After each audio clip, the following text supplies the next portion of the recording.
नमस्कार दोस्तों, स्वागत है आप सभी का हमारे यूट्यूब चैनल पर स्टडी फॉर नेक्स्ट एग्ज़ाम। दोस्तों, आज के वीडियो में बात करेंगे हिंदी के इम्पोर्टेंट 50 क्वेश्चंस जो कि आने वाले एग्ज़ाम्स के लिए इम्पोर्टेंट होंगे। 50 क्वेश्चन आपको यहाँ मिलने वाले हैं, तो आप सभी वीडियो को लास्ट तक देखें। वीडियो को लाइक और शेयर जरूर करें, चैनल को जरूर सब्सक्राइब कर लें जो भी स्टूडेंट पहली बार विजिट कर रहा है। चैनल पुराना ही है, ऑनलाइन स्टडी सर्किल, लेकिन इसका नाम चेंज हो गया है स्टडी फॉर नेक्स्ट एग्ज़ाम, तो आप सभी कन्फ्यूज ना हो। तो चलिए वीडियो को स्टार्ट करते हैं। क्वेश्चन नंबर फर्स्ट है यहाँ पर, कौन सही सुमेलित है। विलोम शब्द से यहाँ पर पहला क्वेश्चन, कौन सही सुमेलित है पूछा गया है।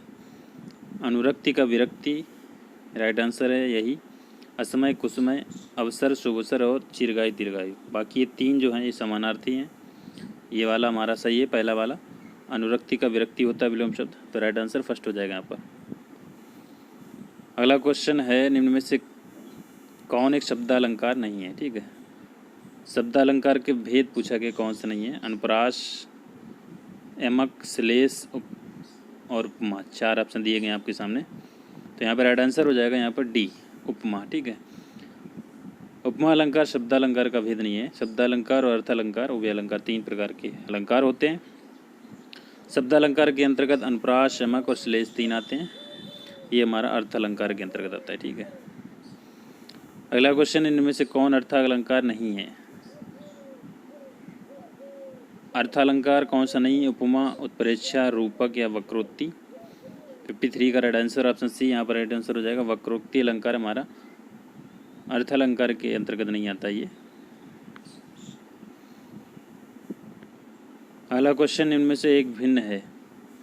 भिन्न आपको देखना है कौन सा अलग है इसमें से। एमक, श्लेष, वक्रोक्ति या दृष्टांत। 54 का राइट आंसर हो जाएगा ऑप्शन डी, दृष्टांत अलंकार। ये भिन्न है यहाँ पर। एमक, श्लेष और वक्रोक्ति ये सारे शब्दालंकार के भेद हैं। अगला क्वेश्चन है, इनमें से कौन मात्रिक छंद का उदाहरण है। मात्रिक छंद का उदाहरण है इसमें से कवित, बरवय, सवैया, मालिनी। 55 का राइट आंसर हो जाएगा यहाँ पे बी, बरवय हमारा मात्रिक छंद का उदाहरण है। आपने अगर छंद का चैप्टर नहीं पढ़ा है तो मेरा छंद का वीडियो देखें आप, जिसका लिंक वीडियो के डिस्क्रिप्शन में दे दिया जाएगा। इसीलिए आप मेरा टेलीग्राम चैनल को जरूर ज्वाइन कर लें, वहाँ पे सारे वीडियो शेयर करे जाते हैं। ठीक है, नहीं अगर आप तो आप मेरे टेलीग्राम यूट्यूब चैनल के प्लेलिस्ट में जाइए, वहाँ पे हिंदी के नाम से प्लेलिस्ट होगी, हिंदी आल हिंदी के नाम से, वहाँ पे जाइए, सारे वीडियो आपको वहाँ मिलेंगे। अगला क्वेश्चन, इनमें से कौन सा वर्णिक छंद है। वर्णिक छंद पूछा गया इसमें छंद, कुंडलियाँ, मदाकांता, उल्लाला, गीतिका। 56 का राइट आंसर हो जाएगा ऑप्शन सी, मदाक्रांता, ये हमारा वर्णिक छंद है। अगला क्वेश्चन, शांत रस का स्थायी भाव पूछा गया यहाँ पर। शोक, वात्सल्यता, निर्वेद या विस्मय, तो शांत रस का स्थायी भाव होता है निर्वेद। अगला क्वेश्चन, अनुराग किस रस का स्थायी भाव होता है। क्वेश्चन नंबर 58 है, अनुराग पूछा गया किस रस का स्थायी भाव होता है। 58 का राइट आंसर ऑप्शन बी यहाँ पर हो जाएगा, वात्सल्य रस। अनुराग वात्सल्य रस का स्थायी भाव होता है यहाँ पर। अगला क्वेश्चन है, शंकर का संधि विच्छेद क्या हो जाएगा।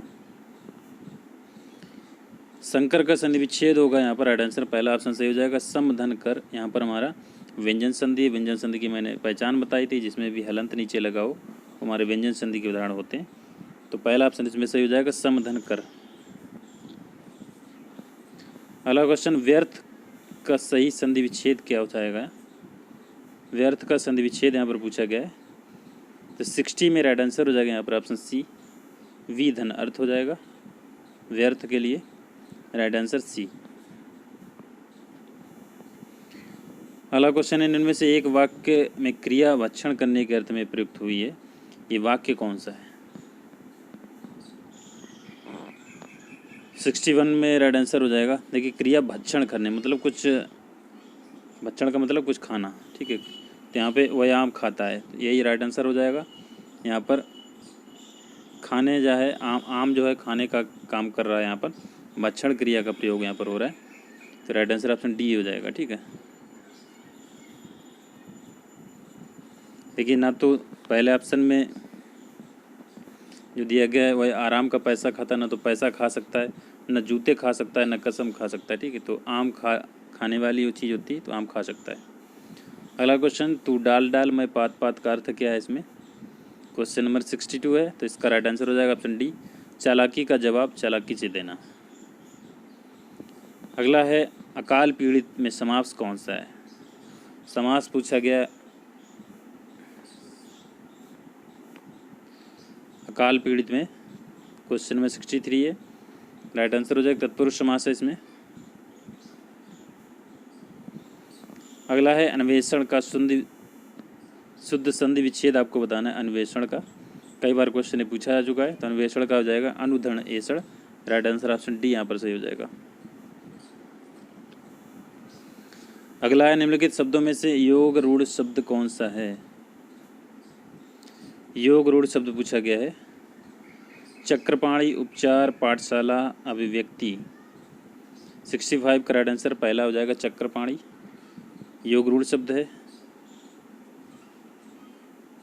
योग रूढ़ शब्द वो होते हैं जो अपना सामान्य अर्थ छोड़कर कोई दूसरा अर्थ प्रकट करने लगते हैं, तो वो शब्द हमारे योग रूढ़ कहलाते हैं। इसमें चक्रपाणी यानी चक्र को धारण करने वाला, यहाँ पर भगवान श्री कृष्ण के बारे में यहाँ पर बात हो रही है। अगला क्वेश्चन, गोधूम का तद्भव क्या हो जाएगा? गोधूम का तद्भव शब्द हो जाएगा यहाँ पर गेहूँ। गेहूँ का तत्सम शब्द गोधूम होता है। अगला क्वेश्चन है, तल्लीन शब्द में सही उपसर्ग बताना है आपको। उपसर्ग का विच्छेद आपको बताना है, यानी कि संधि विच्छेद। तो तल्लीन का हो जाएगा तत् धन लीन, ऑप्शन डी इसमें सही हो जाएगा, इसमें व्यंजन संधि है। अगला है, शिव का कौन सा अर्थ नहीं है? शिव का कौन सा अर्थ नहीं है? महादेव, पशुपति, शंकर या चक्रपाणी। 68 का right answer option C, Chakrapani नहीं है। चक्रपाणी भगवान श्री कृष्ण के लिए यूज होता है। महादेव को बुलाते हैं, पशुपति भी बुलाते हैं, शंकर भगवान भी बुलाते हैं। नेक्स्ट है, कारक के भेद पूछ रहा है, तो कारक के 8 भेद होते हैं। 69 का ऑप्शन डी यहाँ पर सही हो जाएगा, सभी को पता होना चाहिए। अगला क्वेश्चन है, केशव कही ना जाए का कही, पंक्ति के रचनाकार कौन है? ये रचनाकार हैं Tulsidas. Right answer option C यहाँ पर सही हो जाएगा इसके। नेक्स्ट है, सूरदास प्रेमचंद्र के किस उपन्यास का पात्र है? सूरदास प्रेमचंद्र के रंगभूमि उपन्यास के पात्र हैं ये। प्रेमचंद्र की ये उपन्यास है रंगभूमि। अब रिक्त स्थान की पूर्ति करनी है आपको। क्वेश्चन नंबर 72 है, भारतीय दृष्टि आध्यात्मिक है जबकि पाश्चात्य दृष्टि का आधार है। यहाँ पर क्या भरा जाना चाहिए आपको बताना है। तो यहाँ पर राइट आंसर हो जाएगा भौतिक, जबकि पाश्चात्य दृष्टि का आधार भौतिक है। अगला क्वेश्चन, स्वच्छ जल के अभाव में हमें जल पीकर ही प्यास बुझानी पड़ी, तो यहाँ पर क्या भरा जाएगा? स्वच्छ जल के अभाव में हमें कैसा जल पीना पड़ा? तो स्वच्छ जल के अभाव में हमको दूषित जल पीकर ही प्यास बुझानी पड़ी, पहला ऑप्शन इसमें भरा जाएगा। अगला क्वेश्चन है, 15 अगस्त 1947 को भारत ने स्वतंत्रता की जंजीरें तोड़कर प्राप्त की थी। क्या प्राप्त की थी? स्वतंत्रता, स्वच्छंदता, पराधीनता, संवैधानिकता। तो प्राप्त की थी स्वतंत्रता। राइट आंसर पहला सही हो जाएगा। यथार्थ किस समास का उदाहरण है? क्वेश्चन नंबर 75 है, यथार्थ किस समास का उदाहरण है पूछा गया, तो ये अव्ययी भाव समास का उदाहरण है। अव्ययी भाव समास में पहला पद अव्यय होता है, जैसे कि यथाशक्ति, प्रतिदिन, ये सारे अव्ययी भाव के समास के उदाहरण हैं। भरपेट वगैरह, आजन्म, ये सब अव्ययी भाव के समास के उदाहरण हैं। अगला क्वेश्चन है, मुंह तोड़ शब्द में कौन सा समास है? तो मुंह को तोड़ने वाला, मुंह तोड़ कहेंगे तो मुंह को तोड़ने वाला इसमें हो जाएगा तत्पुरुष समास हो जाएगा। पाप पुण्य शब्द में कौन सा समास है? पाप और पुण्य, जहाँ पर बीच में और शब्द लग जाए तो वहाँ पर द्वंद्व समास हो जाता है। 77 का डी राइट आंसर हो जाएगा। दिगंबर में कौन सा समास है? दिगंबर 78 का राइट आंसर हो जाएगा इसमें ऑप्शन बी, बहुव्रीहि समास है। अगला क्वेश्चन है, शुद्ध अशुद्ध वर्तनी आपको बताना है। शुद्ध वर्तनी वाला आपको शब्द यहाँ पर पहचानना है। 79 में व्यवहारिक शब्द किस तरीके से लिखा जाएगा? 79 में राइट आंसर हो जाएगा ऑप्शन सी व्यवहारिक। सी यहाँ पर शुद्ध वर्तनी वाला शब्द है। क्वेश्चन नंबर 80 है। 80 में उज्जवल शब्द बताना है आपको, कैसे लिखा जाएगा। तो उज्जवल में 2 जा आधे बनते हैं, ये आपको पता होना चाहिए। तो 80 का राइट आंसर हो जाएगा यहाँ पर ऑप्शन डी। लेकिन यहाँ पर 2 जा ये वाला जा पूरा बना है, आधा होना चाहिए, ठीक है, तब यहाँ पर सही हो जाएगा। नहीं तो वैसे चारों ही गलत हैं। अगर यहाँ पर आधा बना होगा तभी सही हो जाएगा। अगला क्वेश्चन है उपर्युक्त 81 उपर्युक्त कैसे लिखा जाएगा। तो राइट आंसर हो जाएगा उपरोक्त लिखा जाएगा, ऑप्शन बी यहाँ पर सही हो जाएगा। अब आपको बताना है लोकोक्तियों के अर्थ बताना है। घी के दिए जलाना, क्वेश्चन नंबर 82 है। घी के दिए जलाने का मतलब है खुशी मनाना, राइट आंसर सी हो जाएगा। अगला है सिर चढ़ाना। सिर चढ़ाने का मतलब क्या है। सिर चढ़ाने का मतलब है बहुत आज़ादी देना। नेक्स्ट है आम के आम गुठलियों के दाम, क्वेश्चन नंबर 84। आम के आम गुठलियों के दाम, जिसमें सब लाभ ही लाभ हो, ऑप्शन बी यहाँ पर सही हो जाएगा। अगला क्वेश्चन हरगीतिका छंद के प्रत्येक चरण में कितनी मात्राएं होती हैं। तो हरगीतिका छंद के प्रत्येक चरण में 22 मात्राएं होती हैं, 28 मात्राएं होती हैं, ऑप्शन डी यहाँ पर सही हो जाएगा। अगला क्वेश्चन है कलम का सिपाही किसे कहा जाता है। तो कलम का सिपाही मुंशी प्रेमचंद्र की रचना है ये। नेक्स्ट है निष्फल किस प्रकार की संधि है। तो निष्फल में संधि पूछ रहा है, तो निष्फल में विसर्ग संधि है। इसको जब विभाजित करेंगे तो निधन फल हो जाएगा, ठीक है, निष्फल इस तरीके से लिखा जाएगा। ऊ ध्वनि जो है उसका उच्चारण स्थान पूछा गया है। ऊ का उच्चारण स्थान छोटा ऊ है, इसका उच्चारण स्थान पूछा गया है। इसका उच्चारण स्थान है कंठ, राइट आंसर ऑप्शन पहला हो जाएगा। अगला है आकाशदीप किसकी रचना है। आकाशदीप रचना है जयशंकर प्रसाद की, ऑप्शन बी यहाँ पर सही हो जाएगा। नेक्स्ट है अंधा युग किस प्रकार की रचना है। अंधा युग उपन्यास है, काव्य नाटक है। काव्य नाटक है, कैसा है। तो ये काव्य और नाटक दोनों ही है। अगला है कोणार्क नाटक के लेखक कौन है। 91 का right answer option B Jagdish Chandra Mathur, ये कोणार्क नाटक के लेखक हैं। नेक्स्ट है अनामिका किसका काव्य संग्रह है। अनामिका के लेखक कौन है। 92 का राइट आंसर हो जाएगा ऑप्शन ए निराला। अनामिका के लेखक काव्य संग्रह हैं ये। क्वेश्चन नंबर 93 है यदि ए ओ और ए औ के आगे कोई स्वर हो और तो इनके स्थान में क्रमशः आए अब आए आओ हो जाता है, तो कौन सी स्वर संधि कहलाती है। स्वर संधि इसमें पूछा गया कौन सी हो जाएगी। तो 93 में ऑप्शन बी यण संधि हो जाएगी इसमें।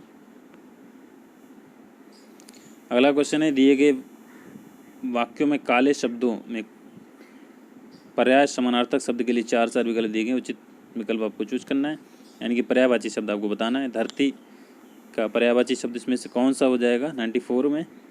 तो 94 में वसुधा, राइट आंसर हो जाएगा, धरती का पर्यायवाची है ये। अगला है नदी जीवन भी देती है और विनाश भी कर सकती है। तो नदी का इसमें पर्यायवाची पूछा गया, नदी का पर्यायवाची कौन सा हो जाएगा। देव नदी, सुरिता, सुरभि, सुरसरी। 95 का राइट आंसर ऑप्शन बी सरिता, ये नदी का पर्यायवाची होता है। अगला है गर्मी में वायु तेज गति से चलती, तो वायु का पर्यायवाची कौन सा हो जाएगा यहाँ पर। अनिल, झंझावात, चक्रवात या आंधी। 96 का हो जाएगा ऑप्शन सी आंधी, यहाँ पर वायु का पर्यायवाची। जो अनिल दिया गया वो हमारा अग्नि का होता है, एक अनल होता है वो हमारा वायु का होता है। इनमें से कौन सुमेलित नहीं है। 97 में पूछा गया कौन सा सुमेलित, इसमें स्वर्ण और सोना इस सुमेलित नहीं है, बाकी सारे हैं।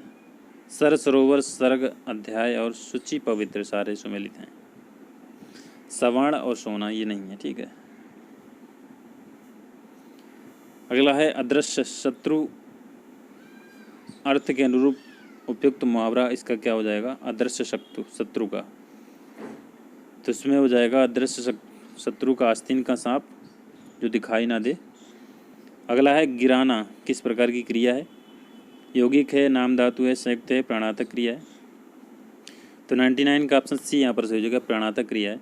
प्राणार्थक क्रिया वो होती हैं जो क्रियाएं कर्ता स्वयं ना करके किसी दूसरे को प्रेरित करता है क्रिया करने के लिए तो उसको वहाँ पर प्राणार्थक क्रिया कहते हैं। तो गिराना यहाँ पर प्राणार्थक क्रिया है।